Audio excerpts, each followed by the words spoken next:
Welcome to the Alchemy of Business Show with your host, Steve Rodgers. The Alchemy of Business Show is a podcast that mixes practical, actionable business solutions with soulful insights for anyone seeking deeper meaning in their lives and greater success in their work. Steve will be featuring purpose-driven leaders from all walks of life and getting insight into their journeys from failures to triumphs. So tune in to transition, transform, and evolve in every dimension of your business and life. And now your host of the Alchemy of Business Show, Steve Rodgers. Hello, everyone, and thank you for listening in or viewing in to the Alchemy of Business, where we always are focused on bringing purpose-driven leaders and entrepreneurs to talk more about helping us make wiser decisions, creating more profits and abundance in our life, and also finding higher purpose and meaning in all that we do in the world and aroundly on our daily basis and throughout the interactions that we have. And I couldn't think of a better guest to have on this topic, specifically on higher meaning and entrepreneurship. Many of us have heard the word entrepreneur, solopreneur, serial entrepreneur, but how many of you are really clear about what a socialpreneur is? I have a really interesting, from down under, from Australia, a socialpreneur today who is an advocate for collective healing. Talk about a big vision and a big impact of someone who's focused on making collective healing as a global consciousness for all societies. She's an Australian leading pioneer advocating for social trauma-sensitive change and informed, responsive to unnecessary trauma in the health, education, justice, and government sectors. She has spoken in companies and in these different sectors doing workshops and work with leaders on making people aware of what this is and how trauma personally or in cultures can affect us as human beings and spiritual beings. She recognizes that the transgenerational, many of us have heard about transgender, but do you understand what transgenerational is and the effect of collective trauma as on our current society right now? And it's the leading edge, and she's in the leading edge of healing in this space and in helping people transform and transformation. She has consciously created programs and workshops with her views to help leaders not only look within themselves first, but also within their people and their organizations collectively to make impact throughout society. So let's welcome from down under, Miss Linda Conyard to our show today, The Alchemy of Business. Hi, Steve. Wonderful to be here. Thank you so much.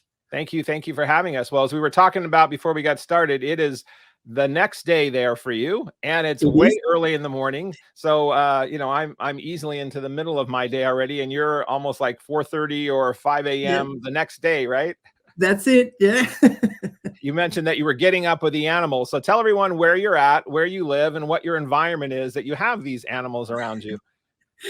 So I live in a rural community. It's about an hour northwest of Brisbane in Queensland, Australia. And yes, we have a lot of wildlife around. We have little wallabies. We have, at nighttime, we have interesting little creatures like carpet snakes that we have to rescue the chickens from.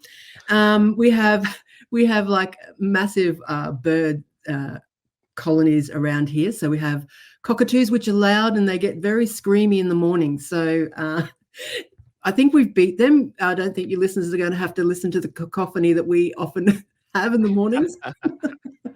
Well, you are in the midst of nature, it seems. A likely place for you to be with the kind of work you do. So I'm assuming that with your accent, you were born in Australia, and are you a native to Australia? Yes, I am. Yes. And were you born and raised and live mostly in the area in which you are now?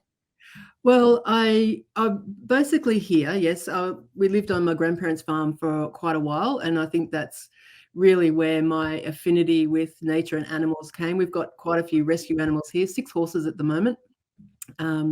So I always surround myself with animals. They were a refuge in my childhood. But I did leave when I joined the Air Force when I was about probably just turned 18. I moved to Sydney, and I've been around a few places, lived up in Darwin and Canberra through the Defence Force. But yeah, we've settled here and we like it here. So you've been in the big city enough to know that you'd rather live amongst nature, I take it. Spot on. Well, you lived enough in the big city to at least find some consciousness about how businesses need to change, how people need to change, and what's affecting our planet. So I'm assuming between the farm and the big cities and your travel and the military, when did this first sense of, if you grew up on a farm, I'm assuming you had this understanding from a young age about Mother Nature, universe, animals, about how things are work or how they work naturally. At what age did you start realizing something maybe was traumatic or transitional for you in something that was out of whack or out of harmony, where you had used to be or thought harmony would exist? Well, I guess like from the beginning, like I lived in hidden domestic family violence, and I didn't really recognize that until I started doing my own trauma recovery work when I was doing my master's degree in Gestalt psychotherapy. And because part of that course was you had to do 10 hours of your own personal therapy as part of the program.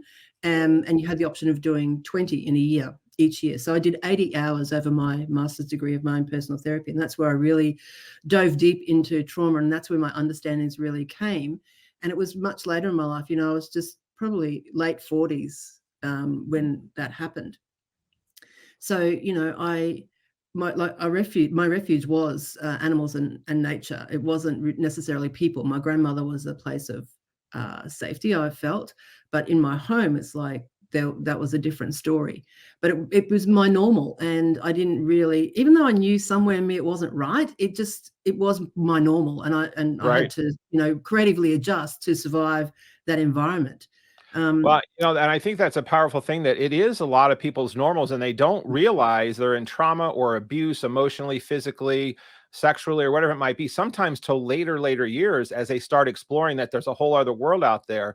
So at what age did you start, now that you've reflected back and you went on to get your master's in, I'm sorry, which segment of the space did you get your master's in? It's Gestalt, Gestalt. Yes. Yeah. Gestalt. And what made you get your master's in that specific, that's very specific, and that field that you're in? So what made you go that route? I'm going to come back to my question that I had before that, but I'm just curious about Gestalt, because not a lot of people have master's degrees in that specific niche.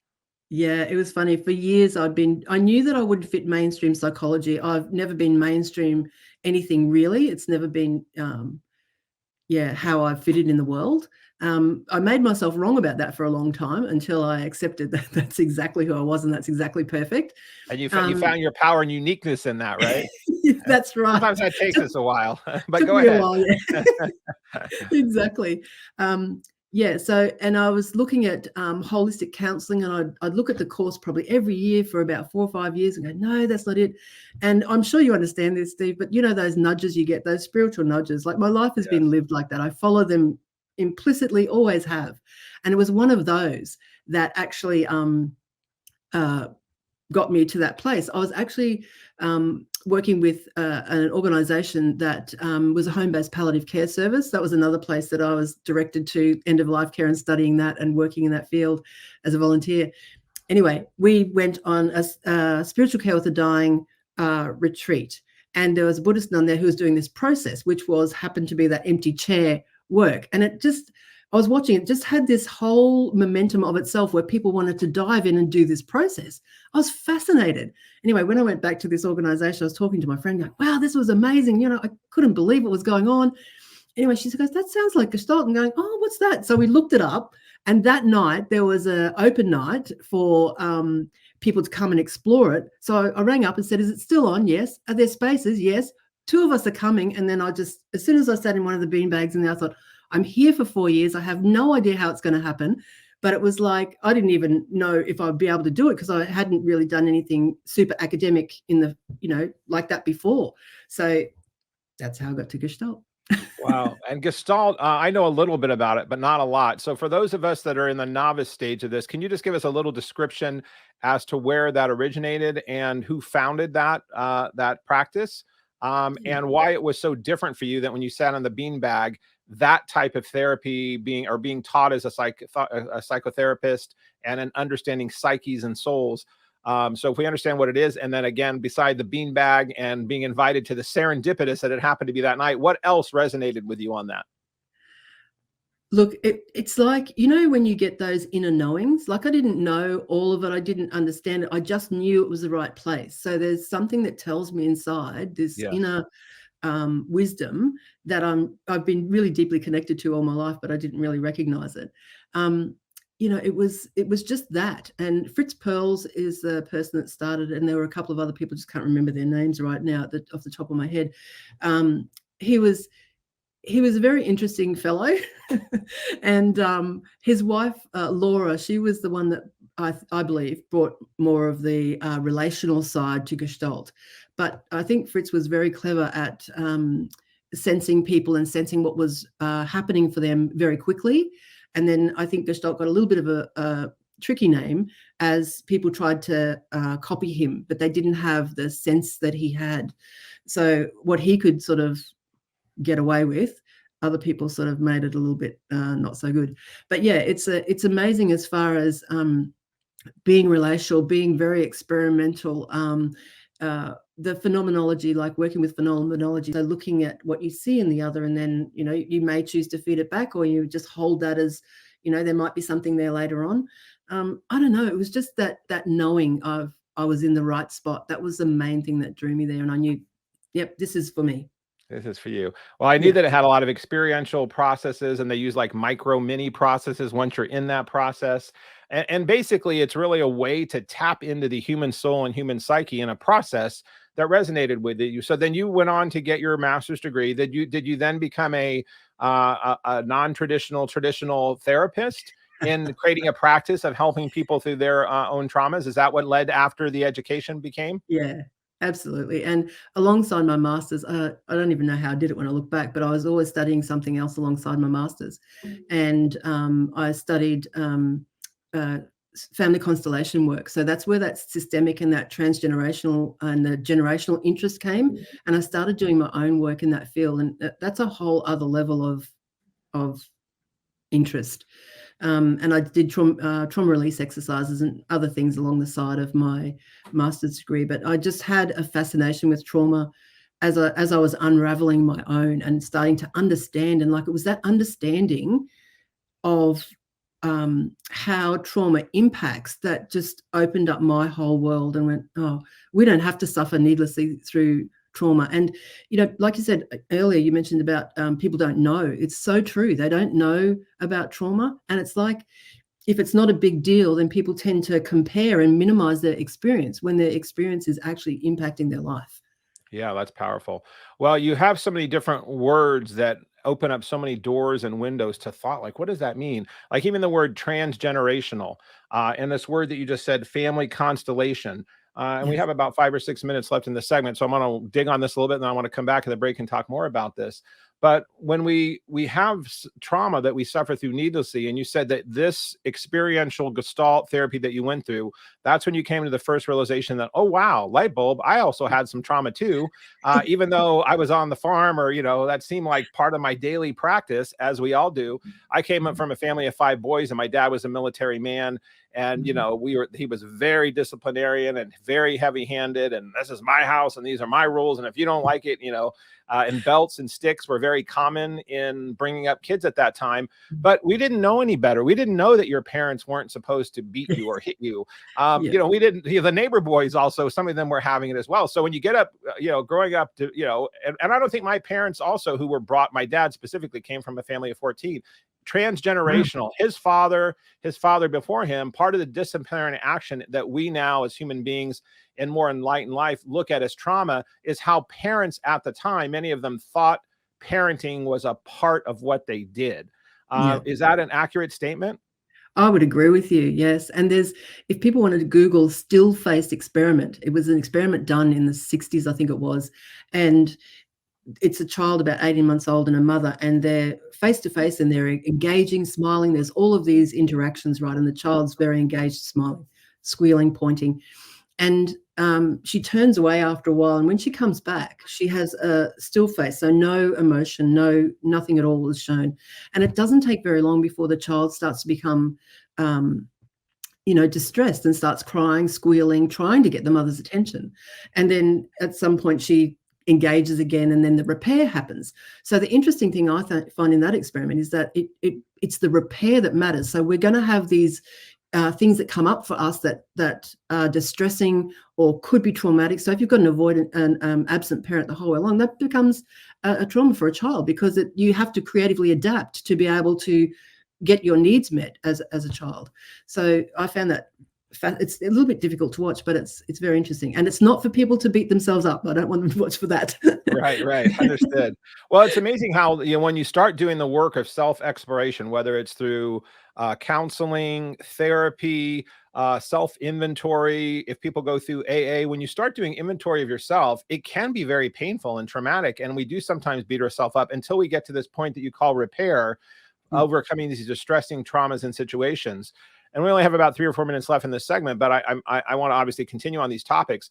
And obviously this is the Alchemy of Business show, and people are wondering, why are you having Linda on this topic? Well, I found it fascinating that this topic is at the core level of human condition, and all human beings are in businesses or entrepreneurs or teachers or in government. And our companies that we run, or that other people that might be listening to, whether they're an employee, a manager, an executive, an entrepreneur, an educator, we are surrounded by other people who, yes, on a daily basis, they may look fine on the outside, but everyone on the planet, in my view, that I've seen, is carrying some form of trauma at some level. They may have processed it at different levels. They may still be in the midst of it. They may be in denial over it. They may still be going through it. So to me, this was a very relevant topic to have on, to learn more about in our future segments. We're going to come back on after the break, talking how you take this knowledge and information and open it up to leaders to help their people connect and then tie it into a business setting. So this trauma awareness for you, after you went and found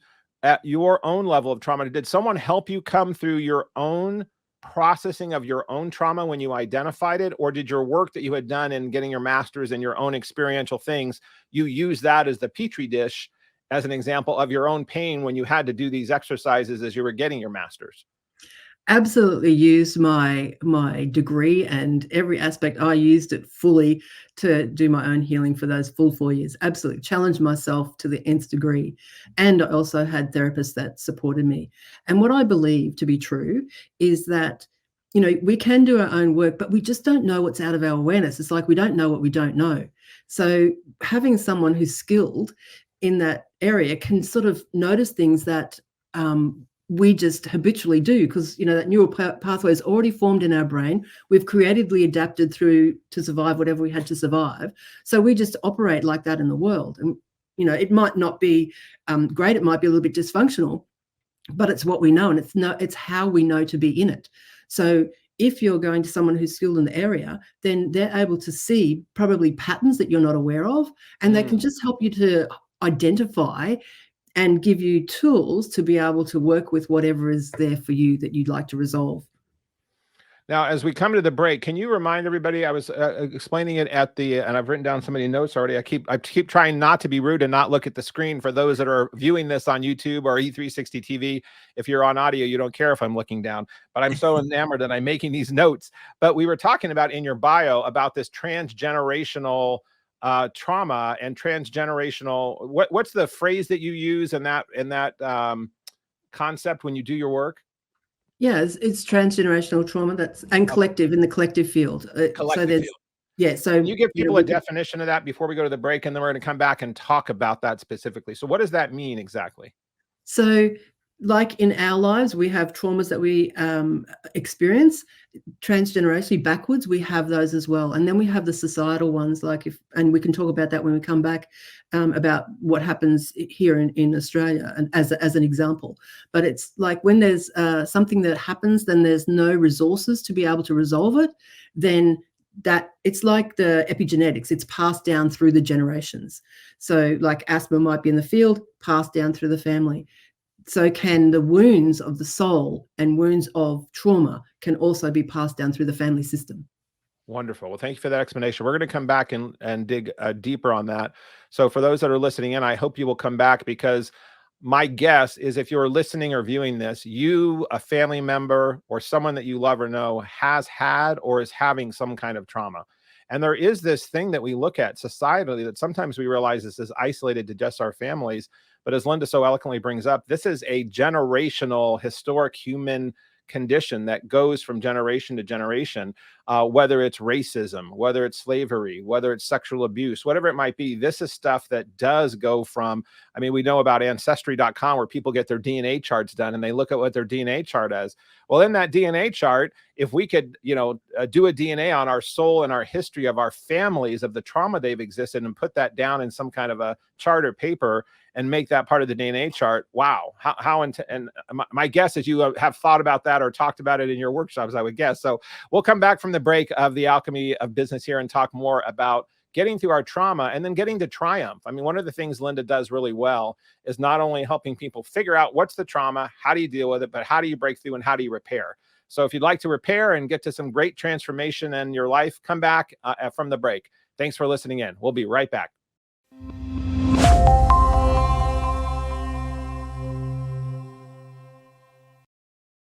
Hello, and welcome back to the Alchemy of Business show. We are here having some pretty deep conversations on life, trauma, repair of life trauma, and how does that apply in ourselves as human beings, and then potentially in our businesses and our work and who we are and what we do. We have Linda Conyard here from Down Under in Australia, who's a therapist and has her master's degree in all kinds of cool things. We were talking about Gestalt before the break. Gestalt or Gestalt? Gestalt, yeah, that's fine. Before the break, and how niche that is. But Linda, we were talking about this generational, transgenerational, and what we hear a lot about in the world right now, because it's, there's a lot of awareness coming with equality with men and women, and also gender. And there's a lot of stuff about he, him, he, she, transgender, and people trying to understand what that is and what that means. And that also had been generational after generational, that people have felt that they're stuck in something, either in a body or an identity or awareness that they have not been able to express. And the more and more we come as awareness as human beings, it does freak a lot of people out in a lot of ways. But these words and these new words that are being brought to society to help explain this new expression that people have in this transgender world is intriguing to me, because it's in a different way in this transgenerational trauma world. You not only talk about, going back from, when people are looking at, hey, why am I like this? Well, I grew up like this as a kid, or my parents, or my mom and dad. We don't always go back to our grandparents, our great-grandparents, great-great-great-great-grandparents. But when you look at that, so how did you start taking your practice from individual practice in this, becoming a therapist, to thinking about this at a global level, and this generational and this transgenerational? How did that evolution come? Oh, look, I just saw the need in our systems. Like, if you think about the health, justice, education, government systems, it's like they don't quite serve the people the way that I imagine that they're meant to when they began. It's like, if you think about the schooling system, often children, they're not encouraged to have a critical thinking mind. It's like, sit down, be quiet, learn, it's like, we don't actually encourage that full potential of the human mind from the young age. It's like fitting them into a structure. And I myself never fitted into that structure. So I struggled a lot in that system myself. And then, if we think about, the justice system, the work that I do with people in domestic family violence, it's like, honestly, I sit there sometimes in the court and I listen and I go, how can that happen? It's so obvious that the decision that's being made is not correct. I mean, you have to see it and be in it to believe it, honestly, because otherwise a lot of people have that thinking that you get justice in the justice system, and it's not true. I've seen it many, many times where that's just not the truth. So, there's these kind of things that happen in our society and these systems that we've created that don't serve the way they're meant to serve. And that's where I sort of started to think there's something not right here. It's just not, what, and I started to ask different questions like, what does that do? And the systemic work asks different questions. So instead of seeing like domestic family violence, and I'm not minimizing it in any shape or form, but instead of seeing that as like the problem, which it is a problem, it's like, what does that do for this collective field? There's a question that I ask. What does that show us in a collective field? So we ask different questions. If we keep doing the same thing, like so much money is thrown at this and many other societal issues, and people keep creating these organizations to try and resolve the problem, but in the stats, what's happening? It's increasing. The intensity of violence is increasing. So it's like there's something not working, but we keep using the same thinking to create the issues. So we need to start to ask different questions, look systemically, like what is that serving as a collective field? And then we might have some different answers come to us and different insights. Yeah, that's powerful. Well, one of the quotes that you have here on one of the slides we have, I think slide 5, is that you say awareness is key to the sustainability of any healing or change we engage in. Yeah. And so in that quote, sometimes these structures, the court systems, governments, police systems, educational systems, parents, don't want to become aware. So that sometimes is a problem. And sometimes when they become aware, they're not willing to do what it might take to change it because they're so stuck in it. I think of some of the stuff that just happened in the last month here in the United States with all of these gun shootings in the school systems. And how many times do we have to have, kids killed in school systems that are generationally being protected because of our Second Amendment right in the United States? I'm all fine for people having the right to bear arms, but some of the generational of my grandparents, my parents, my founding fathers wanted to make sure we had the right to bear arms and bear guns. Yeah, but at the time, I don't think they understood that we were going to have machine guns that an 18-year-old could buy to go out and, you have to be 21 years old in the United States to have a drink of alcohol, but somehow you can go out and buy, an atomic, an automatic weapon. But that is, in a sense, generational, that continues to create trauma of the consciousness of something that's not willing to change because of what it was. So when you were in the court systems, my guess is when you were saying this is so obvious, this should be fair. You in Australia, you have different societal and caste systems, similar but different than the United States. So in this trauma-based work that you did and understanding this transgenerational stuff as to how people view others, how people view someone less than, cultures less than, what's acceptable, what's not acceptable for this person, acceptable for this other person. Can you explain to people, maybe just give them a little mini history brief session of what are some of the cultural, historical, or race divides that exist in Australia that might be similar to what we have in the United States? And then we can talk about some of the things that your work does to help bring awareness to that might potentially bring up something new for change that hasn't been tried or hasn't been done. So let's talk about what exists and then maybe what some of the solutions might be. So last year, I started an independent research project looking at what it would take to have unity between white Australians and Aboriginal people in this country, because I believe that going back to that place where the white people came here and they took what wasn't theirs has come down transgenerationally in this country if I look at it from a collective field. So if I look at the societal issues and explored them, then it's like, how does that link to back there and then?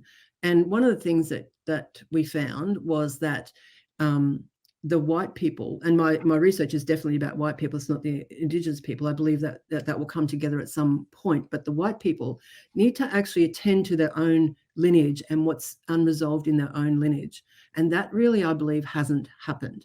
And that, I believe, also has an impact on the societal issues, which I call a symptom of collective trauma, as being in the state that they're in. So we can keep doing what we're doing, but unless we take a different view, like that big macro kind of view, we're just going to end up getting the same results and having the same issues. So for me, like, that was my exploration, at that point in time, and curiosity about, how does this transgenerational unresolved trauma impact us? And I could make a link, and it might be a far reach for people, but if I think about what happened, the Indigenous people, the Aboriginal people's families were ripped apart, children taken and stolen. If I look at the family courts, like exactly that happens in family courts. Children given to people who are abusers.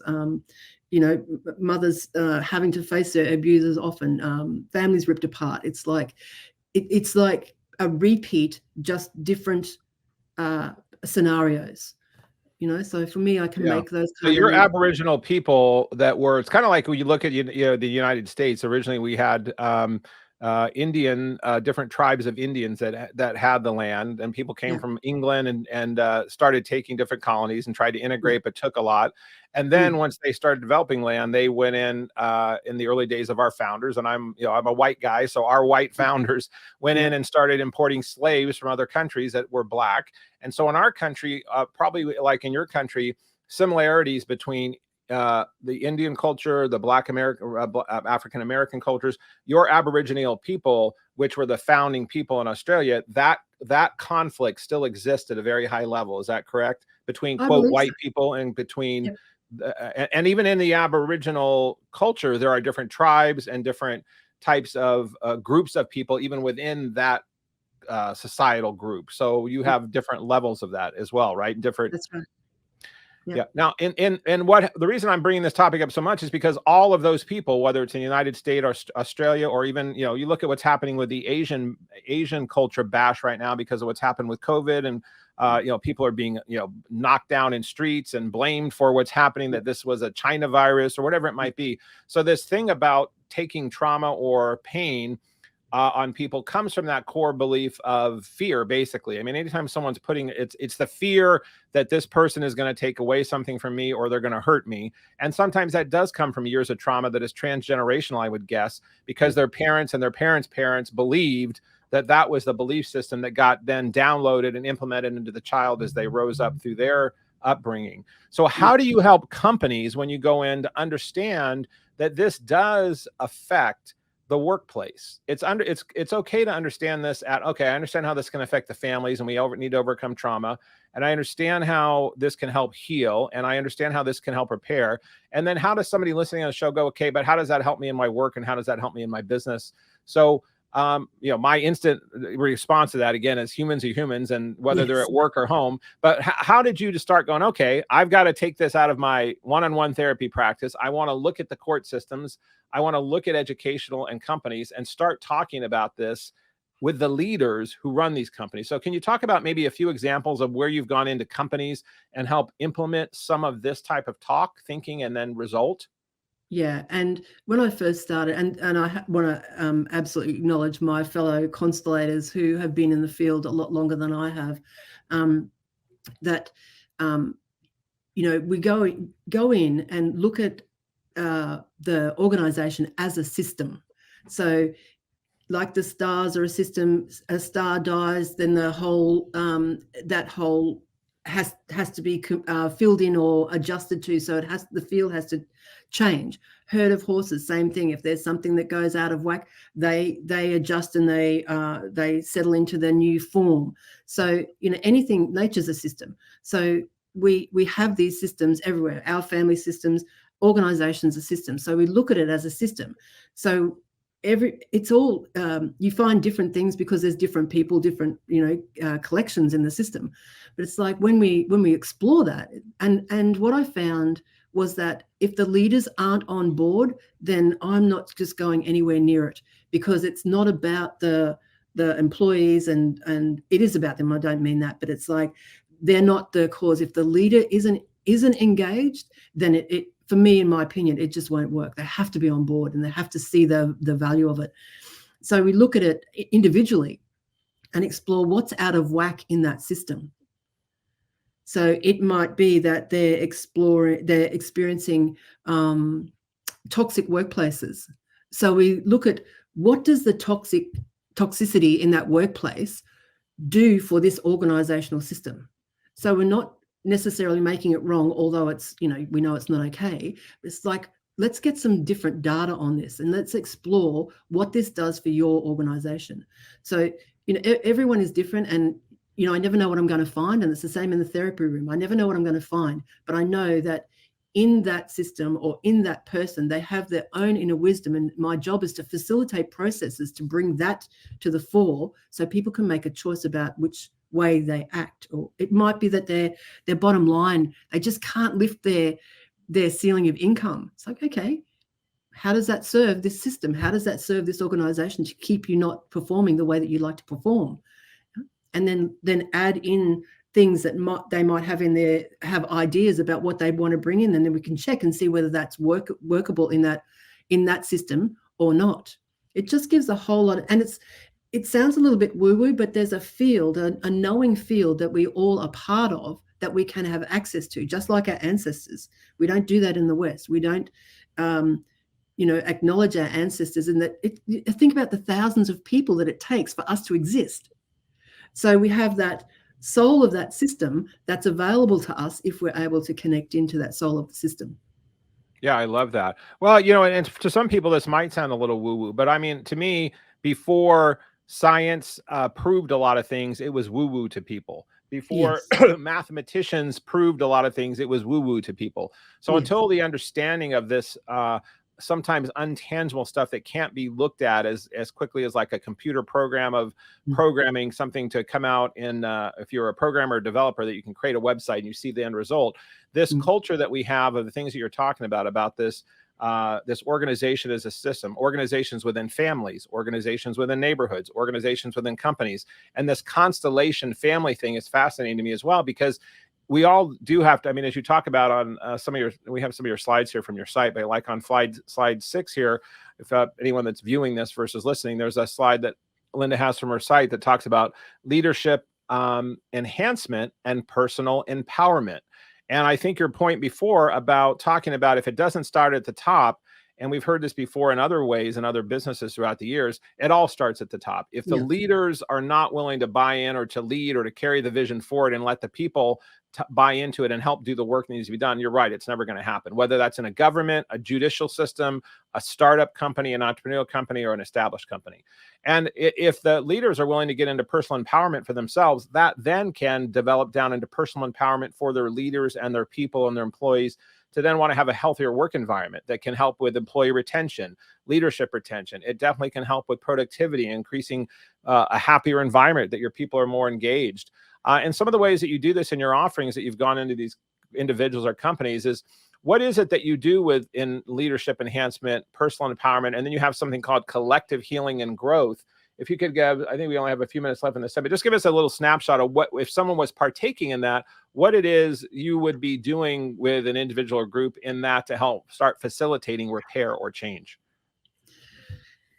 So the first thing is really just to listen. And when I listen underneath what people say. Often I don't know how else to explain that, but someone can be talking, but I'll hear something underneath.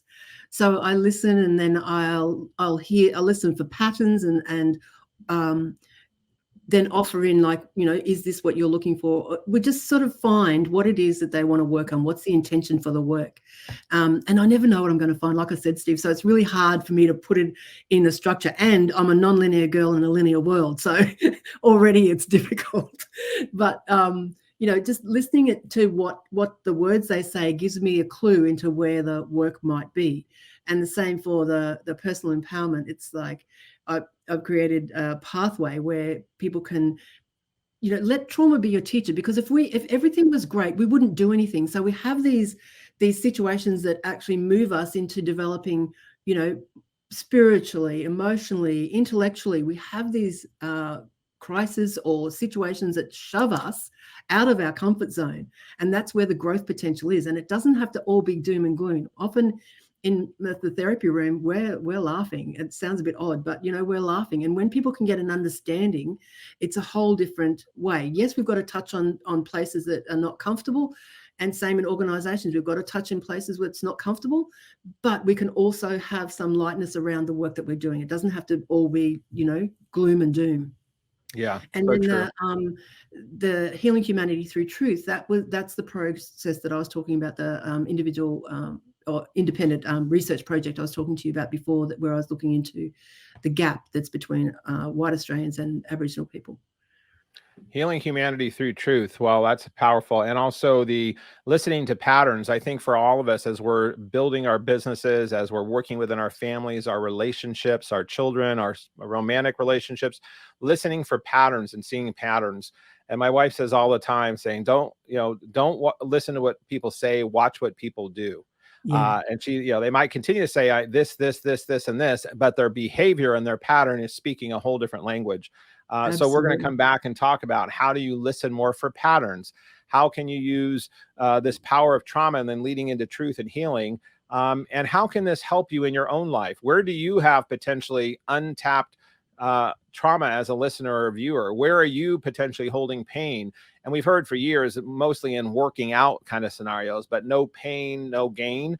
And there's some truth in that. Unless you're tearing your muscles when you're working out, they're not getting stronger and growing. And there's a reason for that. And that analogy, I think, goes into our own selves, of our emotional being, our intellect, and our soul. Sometimes you have to tear things apart for them to strengthen better. And that is sometimes painful. A lot of people don't want to do that.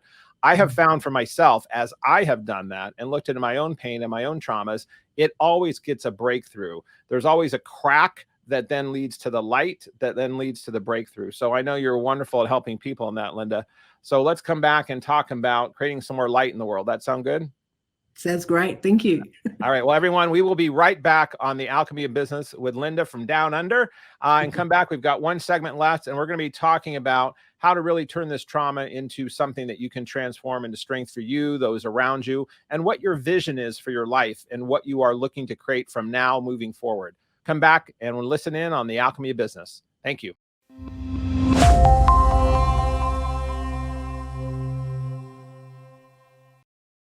Hello, and welcome back to the Alchemy of Business show. Whether you are listening in or viewing in or both, I appreciate you coming back. We are talking with Linda Conyard from Down Under, who is a therapist and really someone who's focusing on change for better for the world in a lot of different areas, whether it's in her practice with her patients or with schools or with education systems or companies. And we've been talking a lot about trauma and how do you take trauma and turn it from trauma into repair, and then also being aware and finding truth. So, Linda, this thing about truth. I mean, obviously, back whether you look, you read the Bible or you read the Quran or you read any kind of spiritual scriptures, truth has been talked about from the beginning of man. And sometimes, as society has gotten worse, we've gotten more truthful on stuff of the transparency of social media and awareness. And sometimes it is a way that manipulates truth. This whole thing about fake news and how to manipulate stuff. So, in your work, how do you help people become aware and define when they're actually being truthful with themselves or others? How do we get people to that place? Because sometimes that's a little gray for some people and for society. And I think, for me, there's three great disconnects: the disconnect between self, between others, and between our environment. If we were deeply connected to ourselves, we would not do to others what we do, and we certainly wouldn't do to the environment what we do to the environment. So for me, the key thing is to connect to yourself. And that's a lot of the work that I do around helping people to understand that inner world that exists.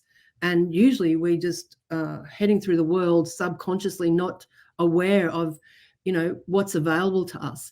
And if I think about it from a trauma perspective, like trauma, it gets stuck in the body. So usually there's a disconnect. People operate from their head often, and therefore that the body doesn't become an asset. And we place a lot of weight on the mind. If you think about, intellect and how we view that, like our school systems all around that kind of stuff. So it's like the mind is really valued. And I remember when I was studying Ayurveda, which is traditional Indian system of health, many years ago, my teacher said, the mind is a very good servant, but a very poor master. And I didn't get that at the time, but over the years I've gone, I can so get that. So if we're not... Say that again for everyone, because that's so powerful. Say that one more time. So the mind is a very poor...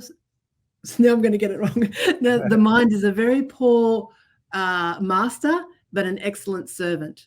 So it's around, we place all of this, value on the mind if we're connected, the mind, body, and spirit. Like that's the most important, I believe, connection and balance that we need to focus on as individuals. And then how we are in the world, our whole world and our whole view changes when we're connected like that. And I can say that from someone who has done a lot of alcohol in their life, a lot of avoiding in her life, and like all sorts of crazy stuff in my life to avoid the feeling. So, I can get that place, and I can also get the place on the other side of that where none of that. I haven't had alcohol for so many years. I don't know. I just in an instant I went, I will not touch that again, through like a circumstance that I was in, and I thought I'll never do that again. So that there's a shift in me that allowed me to do that. But it's like, just recognizing what what is it inside? What are the reactions that you have to something, and being able to have the tools to work on those and to understand yourself more and more and more. So I think it was the Dalai Lama that said, if you don't have compassion for yourself, then you don't have true compassion. So being able to really be wisely selfish, he said, wisely selfish, and to really understand yourself. So then you're a benefit wherever you go, because you're not reactionary and you're not operating from your old story. Yeah, that's beautiful. Well, the mind is a very poor master, but an excellent servant. And the Dalai Lama is saying, if you don't have compassion for yourself, then you don't have true compassion. And then having, what was the next thing you said? Having wise selfishness. Be wisely selfish. Wisely I think Solomon selfish. said that as well. Yeah. Yeah, that's powerful. Well, this thing that we all do as human beings, you know, the way that we as human beings, including myself, deal with the holes in the soul that exist, that we all have, just because of being human. We are not perfect beings.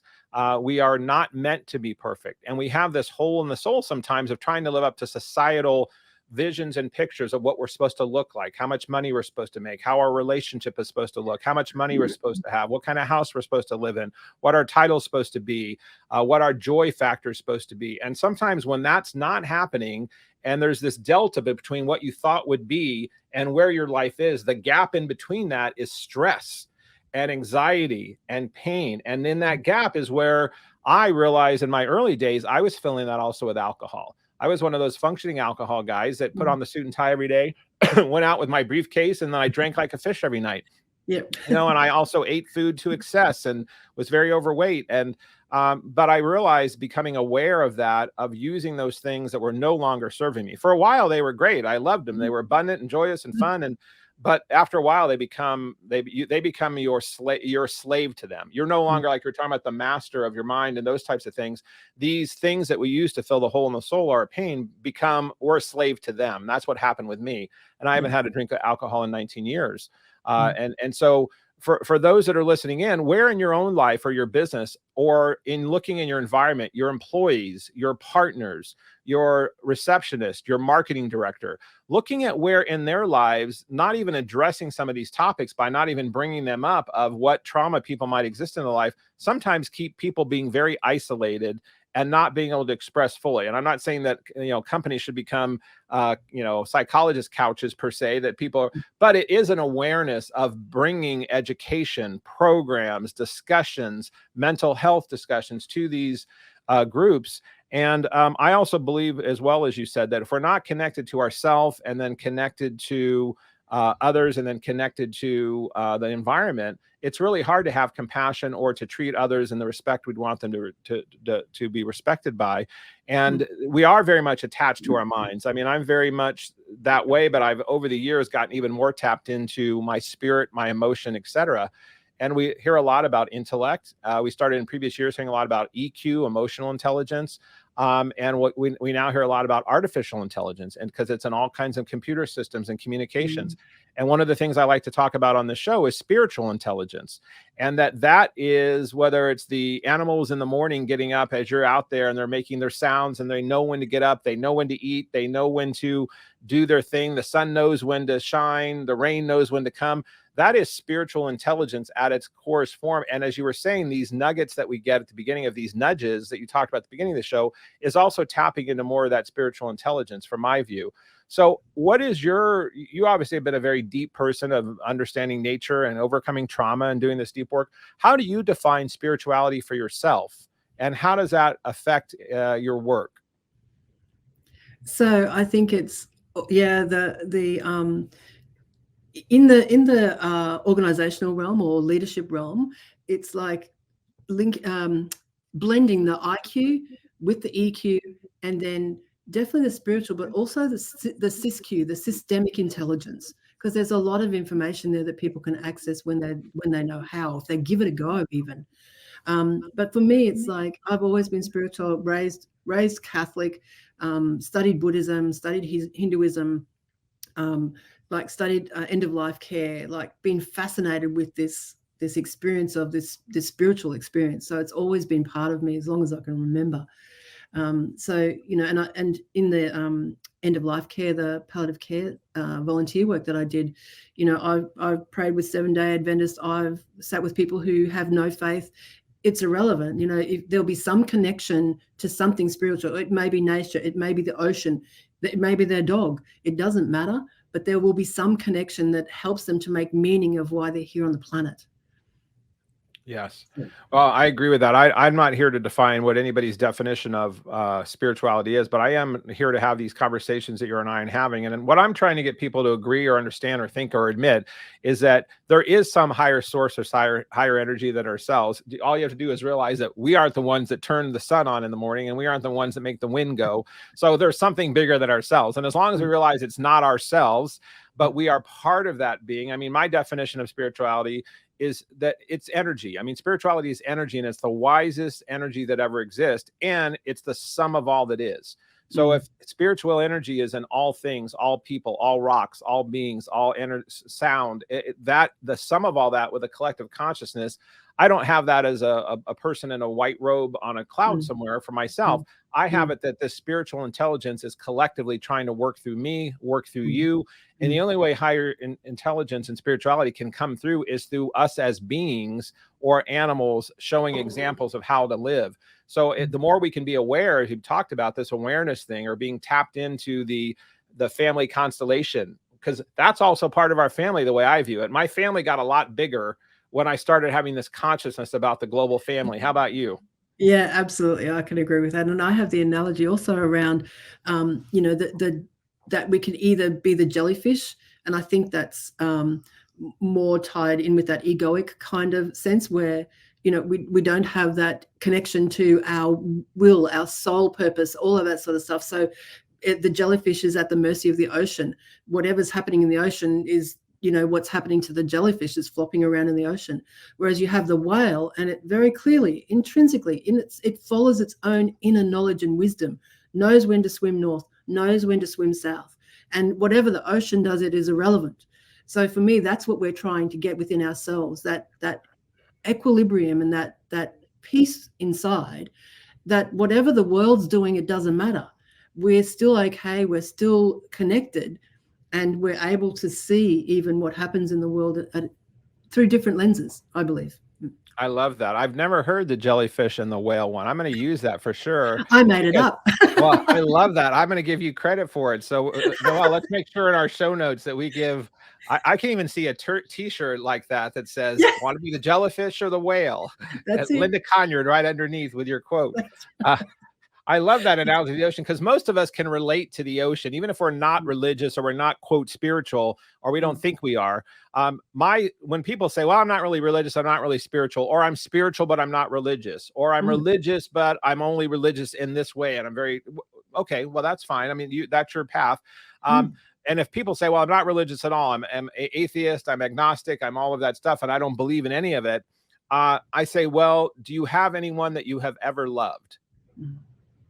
Do you have a child, a mother, a lover, a friend? And they'll usually say yes. And I say, does that feeling, when you're in the expression of that love, is it something you can explain very well to others? And they say, well, not in detail. And they usually say no. And I say, that is spirituality. Nice. Very nice. And that is the essence of where that is for me as well. And so I think you did a great job. I love that jellyfish, because the jellyfish is in the same ocean. The ocean is there, and it's succumbing to what's happening in the ocean. And it's still a very vital thing that the universe created, because the jellyfish has purpose, but it's not evolved enough yet to be a whale that, regardless of what's happening in the ocean, it can maneuver as it needs to by tapping into its instinct. And for us as human beings, we have that same ability. We have the ability to co-create in the universe anything that we need, want, or do, as long as we believe we are the whale. So thanks for reminding me of that. I love that. Now, you obviously have been honored for some of your work, and you've done some things. I know you got acknowledged to be named as an ambassador of good with global with Global Women for Good. You were an ambassador of that. And then also the United Nations 17 goals, and how are they utilizing them in your work? So how does that all connect? I know there's some of these things that are in a pack. I don't want to end the show because we only have a few minutes here without acknowledging that. And then I know you have a workshop or something coming up as well. So let's talk about this Ambassador of Good and then the United Nations 17 goals. Yes, so it's a group of women from around the world that are actually focusing on doing good. And like you talk about that, Steve, and like, you know, inviting good in, like it's becoming more overt in the world, where people are saying they're purposefully saying they want to do good. They're actually connecting with others who want to do good. So it's like even like a building movement. So and same with the UN goals. It's like I'll just do a couple, like reduced inequalities, peace, justice, and strong institutions, quality education, gender equality, these kind of things that the UN have pointed out as their goals. Like as a business, I can align myself to those. And it's like intentionally, you know, having in my intentional field that, you know, whatever I offer out there has all of this behind it. So it doesn't have to be stated or whatever, but within me, everything that I do has that intention of being for good, being of service to the others and to the world. So it's like it becomes part of how you are in your business, how you are as a leader. So for me, that's why I've, you know, connected with those kind of people that are on the same path, like want to do the same, want to see change. Like we're sick of seeing people suffering. Like there's so much in the world that there's no need for anyone to suffer or have not enough food or have not enough water. Like we have everything. It's just there's inequality in the spread of, you know, the resources, I believe. Yeah, So that's powerful. yeah, That's so true. We all have the power to, those that are more abundant than others have the ability to use that abundance and still be abundance to help others. And even if you're not in an abundant level, the act of being a servant leader and being of service is something that I found is really what the core of what our essence is as human beings. And we've run out of time here, but I want to make sure for those that are able to see the slides, we're going to have them in the show deck afterwards for you. If you're just on audio, you're not seeing slides. We've been popping them up as Linda's been talking, but she has an event coming up called Let Trauma Be Your Teacher, and I believe that's commencing in July. Linda, you want to talk about that before we wrap up? Yeah, so I'm moving from my one-to-one to one-to-many. There's been another little nudge in me. I'd be quite happy sitting in my clinic talking to my clients. That would be very comfortable for me. But the nudge is to move out into a bigger space. So this is part of the path to freedom. And it's about let trauma be your teacher. So really understanding that you have a massive opportunity when you look at your trauma to really grow yourself on so many levels. And then it moves into like inviting your ancestors in. So it's starting to become aware of the systemic stuff that might be impacting you, or how you can use the systemic work to give you more insights and information as to what might be blocking you in the world. And then the last one is a 3-month more. It's the numbers are capped there, so I only have 12 people in that group, and it's more intimate, where within the group you can be witnessed and you can actually do your work in a really supportive environment, and you learn that you're not on your own, because I think trauma happens in isolation and healing happens in connection. So that's the idea that flows with the pathway that I've created here. Yeah, trauma happens in isolation and healing happens in connection. I love that. Well, we've got to wrap up the show. For those of you who are seeing the slides here, we do have one that's a good way to end on. It's got a slide where into number 11 here, Noelle, 11 slide, which is actually my favorite number, master number 11. Yes. But for those that are seeing this, Linda is on the path to freedom here. Some of the things that you will hear if you check into her site and her work. We're going to have this in the show notes. But it's obviously 6 areas of your life where you do self-assessment. She has trauma quizzes, let trauma be your teacher, invite your ancestors in, journey back home, and then actually getting to freedom. And I think that freedom piece, all of us as human beings can relate to. We all want more joy. We want more freedom to be who we are, to create what we want, to manifest the life that we deserve and desire. So I know that, Linda, you definitely have given me a lot to think about and opened up some heart and mind for me in our talks today. And people can reach you on your website, which we have listed here, lindaconyard.com, through Facebook and through LinkedIn. We'll have those in the show notes. So thank you very, very much for being on the show and for sharing your enlightened wisdom with the group. Any last words before we sign off?